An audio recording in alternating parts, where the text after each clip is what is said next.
Hello, my name is TJ Hurt. I use they, them, or he, him pronouns. I am an androgynous, light-skinned Black person. I have dark curly hair. I'm wearing glasses, an orange hat, and a black button-up with a weird white print on it. I'm going to be reading an excerpt from my young adult novel titled How to Hide a Dead Body, a work in progress. Step 1. Have you considered not killing anyone? I get how this might be a dumb first rule. By the time someone grabbed me the self-help book on burning a corpse, the chance to turn back has long passed. It's not like the girl checking out How to Dump Him in 6 Easy Steps is doing so for the pros. There's a reason Sex for Dummies has the readership it does, and it's not because the audience is a bunch of heartbreaking, womanizing studs. There's no smoke without fire, or at least I think that's true. That saying stopped making sense to me ever since I demolished a plate of bagel bites in Doggy Doug's microwave way back in 8th grade. No flames, all smoke, at least according to the Roosevelt County Fire Department.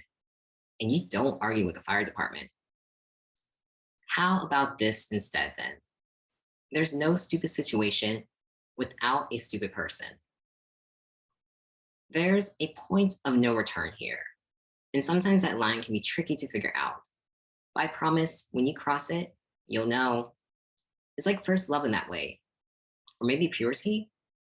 Eventually, you're standing there with sweaty palms and a racing heart as you open up incognito mode on your phone to search "How Hide Dead Boy?" ?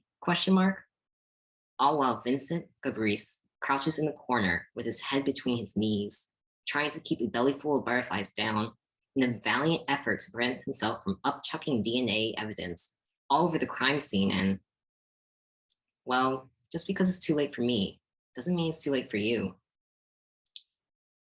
So, on the off chance that maybe you haven't murdered anyone yet, then let me implore you to not. Give it some thought and sleep on it for a night or two. In middle school, we used to do mindful meditation during homeroom whenever our teacher had a hangover. Try that first. But please, consider just not killing someone. The easiest body to hide is the one that doesn't exist. Like Coach Gell always said, abstinence is always the safest choice.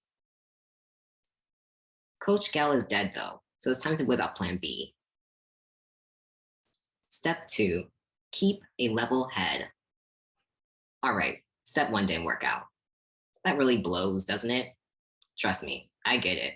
It's like you go 17 years not killing anyone, but then you slip up once and now you're a murderer? What about all the people I didn't kill? What about that soccer mom at Queso Loco who yelled at me for not knowing if her guac was gluten-free? Or Piggy Paul.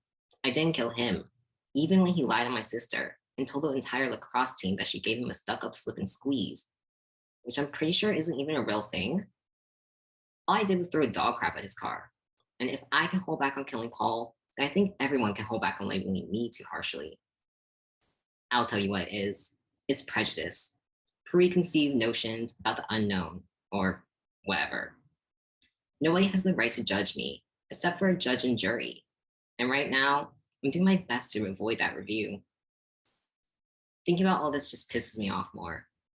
This sucks, man, I tell Vincent, who is slowly regaining his color. Like, this really, really sucks. I think I might be yelling at this point, judging by the way Vincent cringes away from me. But that might also be because of the trash can I sent flying his way with a well-placed touchdown-worthy punt.